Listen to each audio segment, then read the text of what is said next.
Oh yeah. Hey guys, what's good? What's happening? What's going on? I can tell you what's good for me. I just shit my pants. Anyway, on a previous commenting on comments, I posted a mount for a bug killing assault rifle or bug assault. And I've mounted it just above my door so that I can quickly grab it and go on a bug killing murder spree. That thing is super fun. Apparently version 2.0 came out and it's easier to cock. I bought that one a couple of years ago off Amazon. But yeah, you just put table salt in the reservoir and then you just go to town on bugs and it shreds their wings, making them easier to take out. So it's the weekend and this is coming up on New Year's Day. To let you guys know, New Year's Eve, I had original plans. I was supposed to go to a friend's house, play Cards Against Humanity and just chill, but they basically had to leave town to go for Christmas and got stranded in the location due to awesome weather. So why the hell is that hanging off? I swear, look at the angle of the dangle of my curtain. I swear this thing here is jumping up there and trying to hang from it and it's just not holding up. Are you wrecking my house again? It's what you do best, right? At least you're warm now because you're getting that sunlight. Don't let the weather fool you guys. It's like super sunny out and looks beautiful and stuff. But yeah, no, it's minus 20. It's minus 20 C, but this is good. This is good. Probably saying to yourself, Adam, how is minus 20 Celsius good? Well, that means the lake might accidentally freeze and we can go do some freaking ice fishing. Because theoretically, when this video goes live, the lake loses sanctuary. And we might be able to get out there, pop up a tent, set up a heater, and go for the angle of the dangle. Yay, yay. Because I did in fact set up a new fishing rod here with a center pin style easy drop with, I got some braid line on there. And I'm anxious to try this thing out and see how well it works. Should be good. I also got to go downstairs and grab my fish finder and put that on charge one of these days because I haven't charged that since last year, but last year I didn't go fishing, so I doubt the battery drains itself just sitting unattached to anything. Because yeah, we didn't do any ice fishing last year due to the fact that we had no ice. But this year winter seems to be holding up and doing what it should be doing. Coke Machine, a guy on YouTube that I watch, I don't know what his real name is, but he's local to North Bay. And he goes out like every once in a while and posts Lake Nipissing ice reports, which is pretty cool because like he does it so I don't have to. But I've been actually tempted today to fire up the truck and take a rip down and see if we can film some of the ice to get an idea as to what we're looking at, mainly at the Sunset Park location, which is usually where I go to fish. But Callender is another location that I like to go to fish because Callender is easier to get out. You don't have to walk as far to find depth, and you can usually get some pretty good fish there too. So as you probably noticed, I've been uploading a lot of reaction videos lately because I honestly have no idea what the hell to film during winter, because even though I've lived my entire life, all 45 years in this city, I still don't like the cold. I'm not a fan of being frozen. I'd rather stay in my house and stay warm than expose myself to the elements. And so these reaction videos may be coming out more often, and when I have stuff to film, I will actually make a video of it, mainly the ice fishing. Bloke just sent me a message while I was recording the last one. It popped up on the screen. I doubt the video recorded it, but he showed me something he bought on Marketplace, and I may also have to buy one myself. He bought himself a fly fishing reel, or a fly fishing rod. Basically a fly fishing setup. I've never fly fished in my life. I've watched people on YouTube fly fish and like beginners, and it looks like it's pretty complex. Like there's a lot to it. There's a lot to master. So far I've used bait casters, I've used spinning setups, I've used spin casters, but I've never done a fly fishing setup. Now I know some of you out there like Jet Wash, for instance, always told me get into fly fishing because it's so much fun to pull a fish in with a fly fishing rod. And there's a few others that told me to get a center pin fly fishing and to give it a go, but I've never been one to try it because I don't know anybody around here who fly fishes who could give me a tutorial on how to properly do it right. The only guy I know who's really good at fly fishing is Where Is Bobby, and he's in London. So I've been tempted to pick up a cheap fly fishing setup and just bring it with me down there, and if we can convince Bobby to come out and give us a tutorial on how to fly fish. I guess I could always go in the backyard when the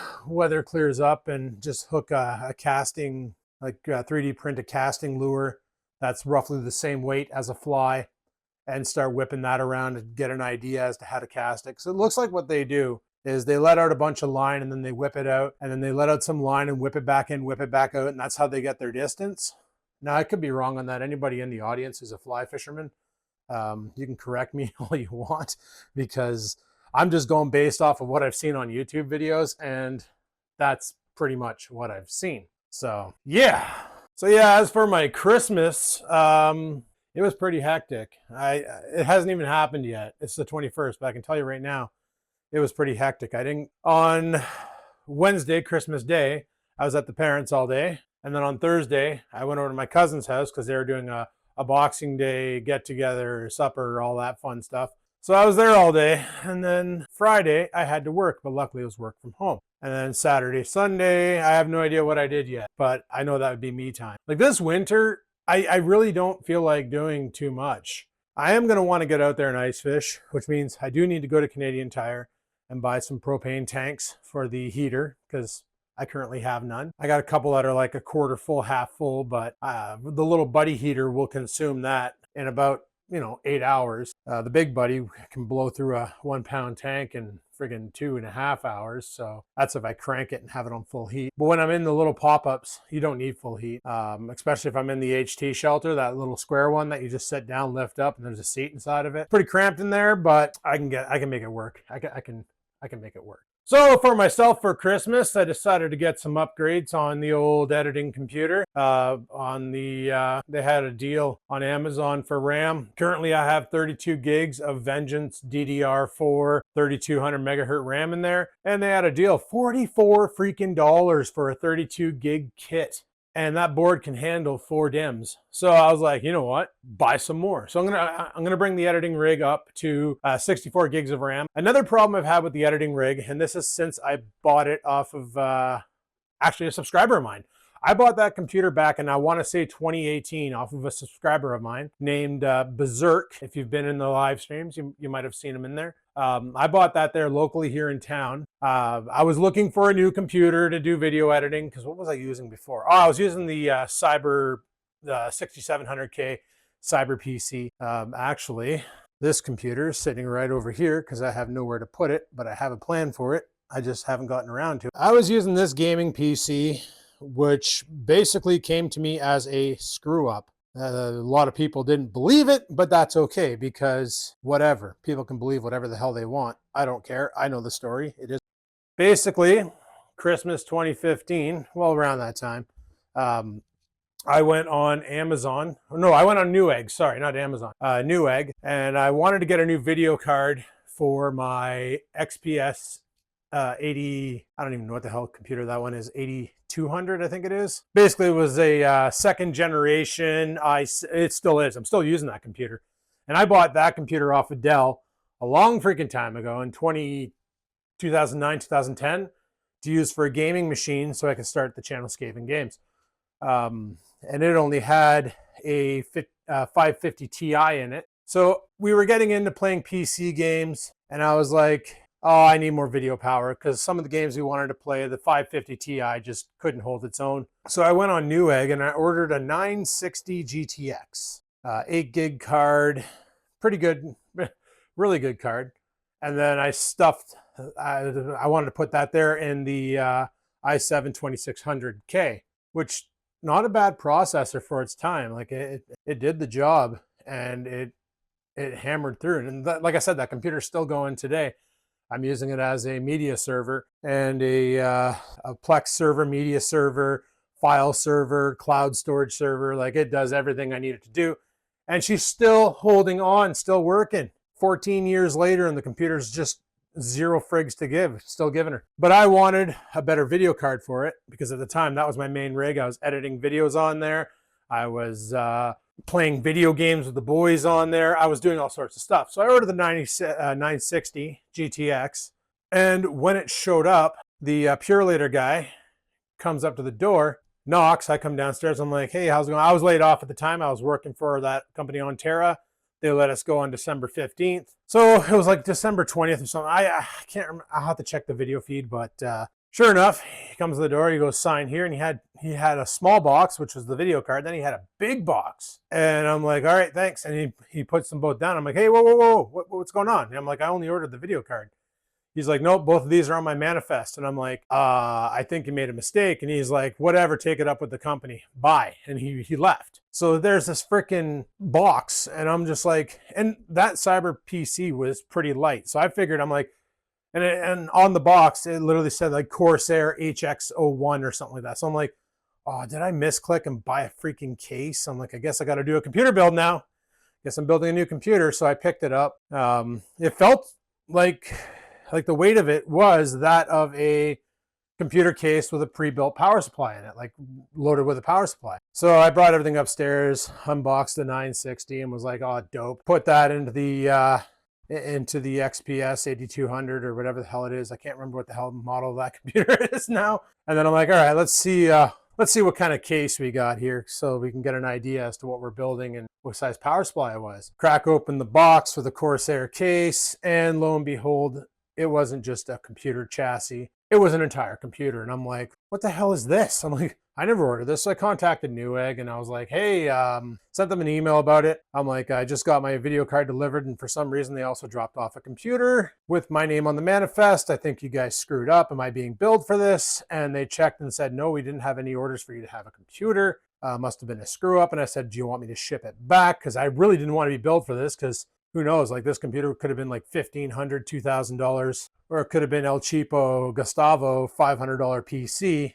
And my other concern was, did I just get some other kid's Christmas present delivered to my house, and now that family has nothing to put underneath the tree for their kid? So they told me to keep it. Don't worry about it. Don't ship it back. They'll deal with it. And I was like, okay. So at that point there, I was like, all right, let's hook this thing up and see what the hell we got here. So I moved the XPS computer off my desk and put it over at the other desk where it's sitting now, and hooked it up to the Samsung monitors. And then I plug in this computer. I'm like, I didn't even know what the specs were. I wasn't about to start taking the heatsink off and clearing in the thermal paste. Like, this thing was pre-built. I could get all that information from sysinfo. So I just basically took the computer, hooked it all up, fired it up, logged into Windows, registered it to my name, and then went, what the hell? Like, it was an i7 6700K with an AMD 380 8 gig card, which was lemon, but because I didn't buy the computer, there was no way I could warranty any of the parts. But yeah, the card was, it was bad. The card was really bad. I don't know if it was drivers or whatnot, but the card was horrible. It was flaking out big time. And then I ended up, I had the old XPS 9000 down here on the TV, and I was using that to, as a TV PC to stream video.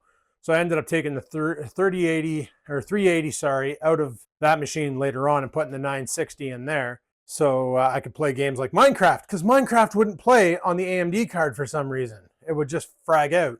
So I put the 960 in there, and then later on down the road, I bought the 3070 for it. Oh no, I bought the 1070 for it, sorry. And then now that's what's in that XPS, or that CyberPower PC right now. But yeah, I wasn't even expecting that. That just showed up, and it's a shame the AMD card didn't work, because at the time I was using Sony Vegas 15, or actually, sorry, Sony Vegas 12, which at the time didn't have NVENC encoding. It was strictly AMD's Stream Core processors. I don't know why Sony was like so adamant about using AMD, but they were, and they had nothing for NVIDIA. And with that AMD processor on there, it renders as fast as it does afterwards. Like, once Sony sold their Sony Vegas and Magix picked it up, Magix included NVENC encoding because they've had it on all their programs. Like, Movie Edit Pro had NVENC encoding, so they already had the software and the adaptations. They just needed the Magix Vegas to include it, and they ended up doing that, which was pretty dope. So yeah, once Magix Vegas 15 came out, big game changer. Everything got moved over, and it was quick as shit. But I was using that computer for the longest time, when I was like, all right, I ended up bringing the XPS and putting it back on my main rig, on my main desk, and using that for my main computer again to edit with the 960 in it. And then I moved the CyberPower to another desk in the room that I made my gaming setup. And anybody who remembers back then remembers that I had it taken up a good portion of the room. Behind me was a green screen, and I had the triple monitor set up on it and all that fun stuff. But over time, that XPS, I think it's an 8300. It just wasn't holding its own. And I was like, I need a new computer. I need a new computer. Something to edit videos on. I want it to be a Ryzen, not an Intel, because at the time, all I had was Intel. I had the i7 Generation 2 and the i7 Generation 6. Both 4 cores, 8 threads, and I'm like, I need something with more cores to do more chores and with a good video card. And I posted a video back in 2018 saying that, showing that I was shopping for computers, and I was really highlighting the AMD life. And that's when Berserk reached out to me and said, hey, if you're actually interested in a computer, I have a desktop computer that I'm looking to sell so I can get some money to buy a laptop for school so that he can cart it back and forth with him to class and all that. And then he dropped the specs. And at the time, it was an AMD Ryzen 1600 with, I think it was a 1600X. I can't remember. I replaced that processor in it. But 1600X, 6 cores, 12 threads, 16 gigs of RAM with a 256 gig SSD and a 1 terabyte mechanical hard drive. And he basically quoted me $850. Oh, and it had an NVIDIA 1060, which at the time was not a bad video card for 2018. It did the job. I never played games on it. It was strictly for video editing and daily use. It was my driver, if you will. But over time, that computer has seen some upgrades. This is what I always loved about AMD. They will keep a platform running for multiple generations of processors. Like the AMD AM4 platform worked on Ryzen's Generation 1 to Generation 5. Like right now, that B350 Fatality board, there's a BIOS update where I can go out and buy a 5700 XD3D or X3D and plop it on the board and it'll work. With Intel, it's like every time they come out with a new generation, like when they went from 6 to 7, you could use the same board. Like the i7 6700 or the i7 7700. Theoretically, with the BIOS update, you could use the same board. But when you went to the 8700, it was no longer compatible with that socket. It was a whole new socket. And the 9700 was the same socket. And then the 10Ks came out, a whole new socket. I believe the 13th and 14th gen, like I believe I can put a 14th gen i5 in the Acer Loser Nitro Suckface. Not going to bother because it's got a potato power supply, but I believe I could do it. Anyway. Recently, I bought some upgrades because one of the problems I'm running into is 256 gigs on a bootable drive is not enough. It's fine for enterprise users, not really, kind of, sort of. But for a home use, you kind of want some more space, right? So I ordered an SSD off of, an M.2 SSD off of Amazon. I believe I got the Samsung 980 or 990, 2 terabyte. So that's going to be my C drive. I'm going to use that for application installs and running the operating system and all that stuff. Because in that machine right now, there's a bunch of hard drives. I have the 256 gig SSD.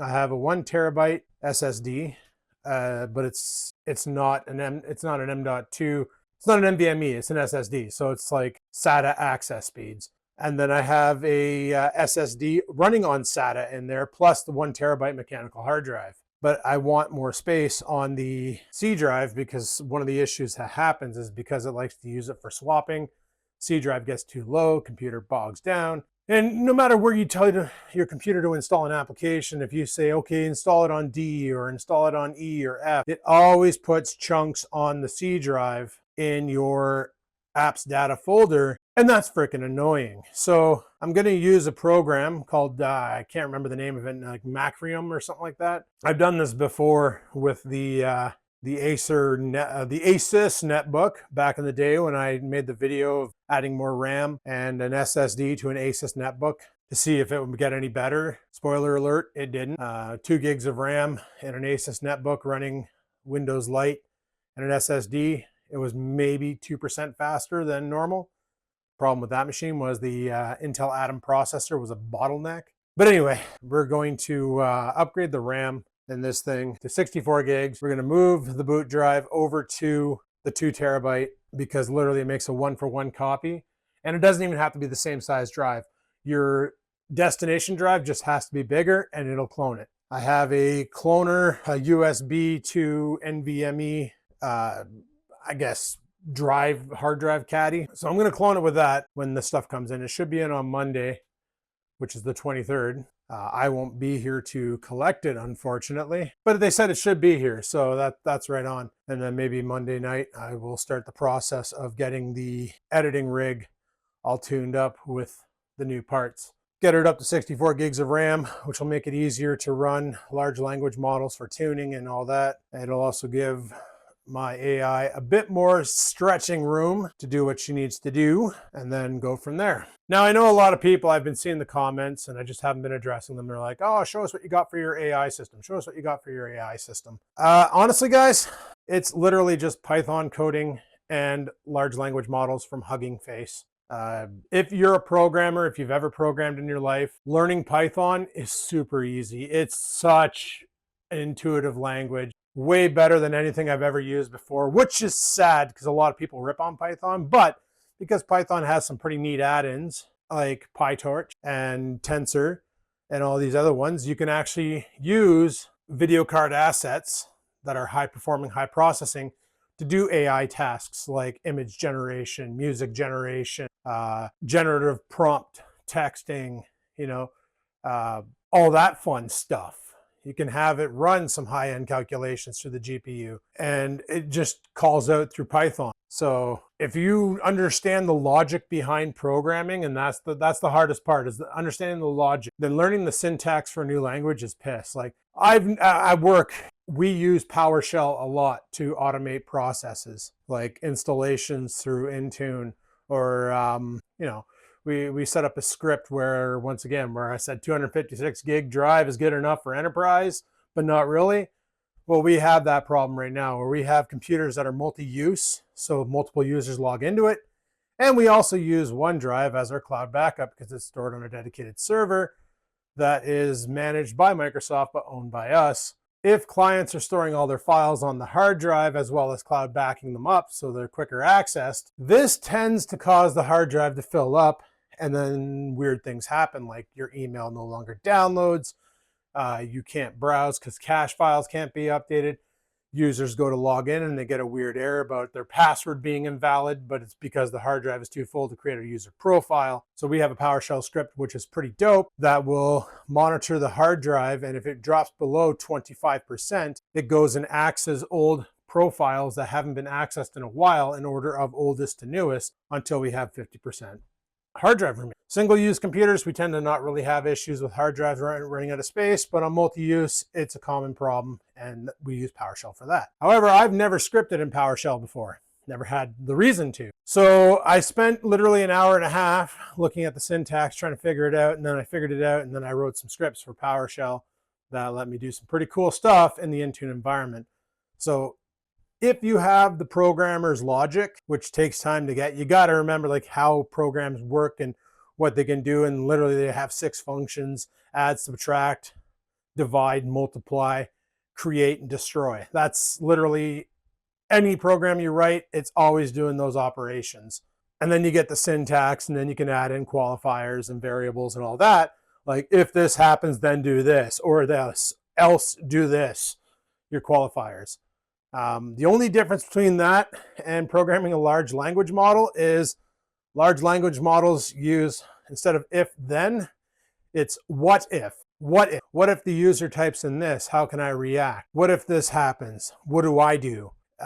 It adds a whole new dimension to coding and training, which is pretty neat. Like you can teach a large language model to say, like if you're training a large language model to play Minecraft, that large language model is not going to know what the heck's going on at first.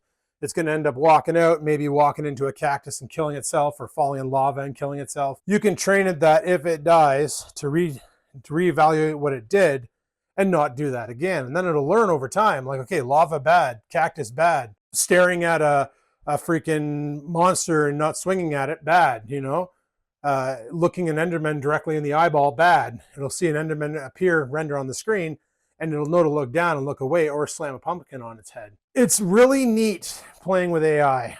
It's one of those things where you need to be a programmer. You need to understand what you're doing.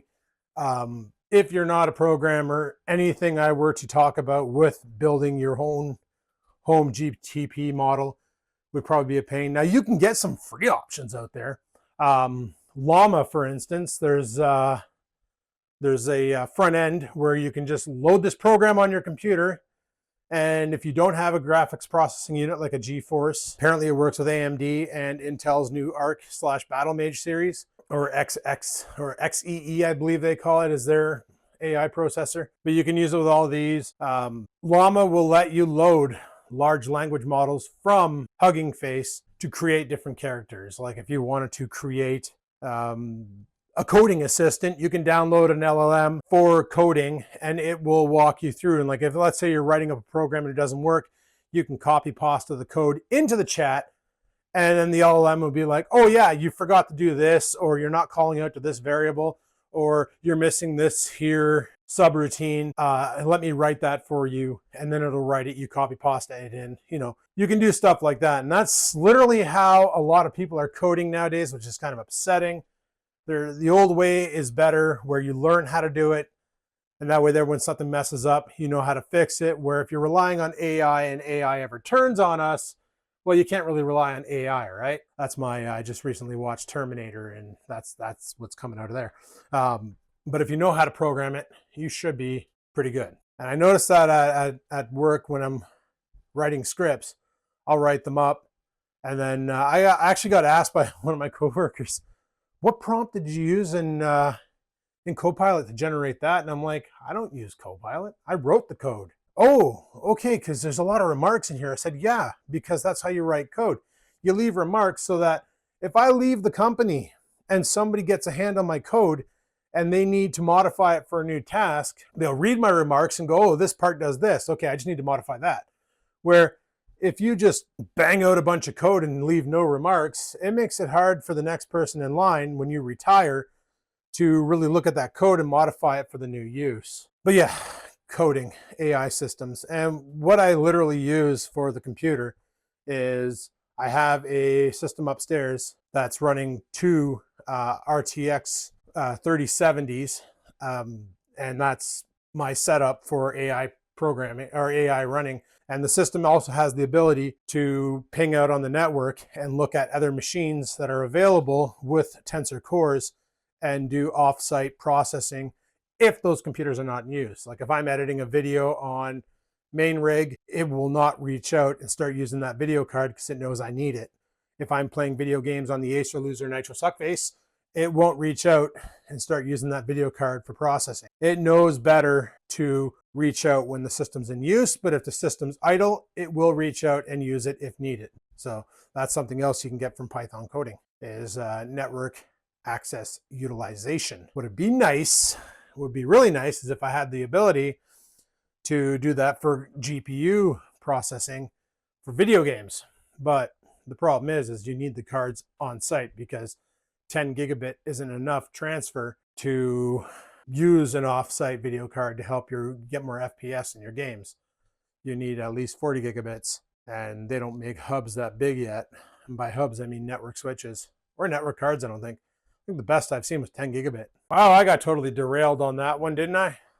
It happens. It happens to the best of us, even to the worst of us, even to some of us, even to all of us. Sure. So yeah, as you saw, it's Saturday here, and I have no idea what to freaking do with my life today. Probably just gonna chill out at home. Literally, it's freaking cold in here. Floor is freezing. My feet are going numb just walking on it. Yeah, just gonna probably take the day and do a lot of nothing and just enjoy it. Just have a couple days to myself before all the chaos of Christmas begins. And then with the 25th and 26th, I'll probably be eating foods that I shouldn't be eating, like pizza and cookies and other junk like that. But then come the new year, guys, it's on. I have 3.5 months to drop my weight down. And right now, I'm assuming my weight is probably not awesome. Let's see here. Yeah, 253.6. Now, on the first ever Skivens Reacts video where I showed myself going to the reservation and going to pick up Oreo dog food and all that, I was 268 pounds then. But I was also wearing size 40 jeans.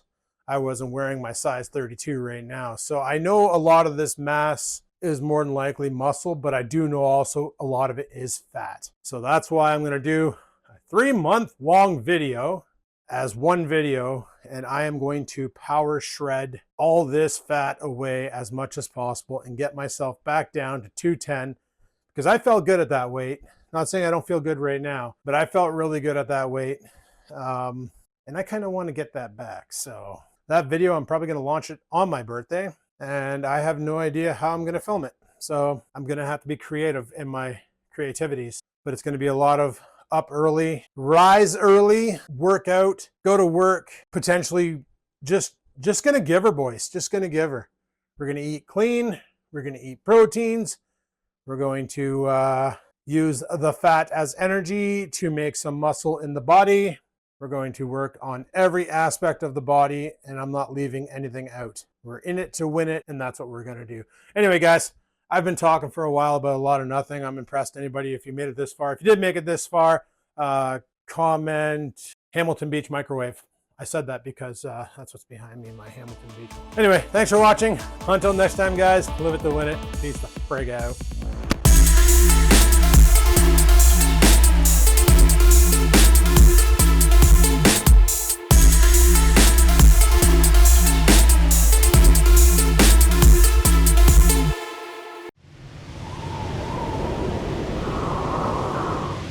Sit, stupid, sit. Good dog.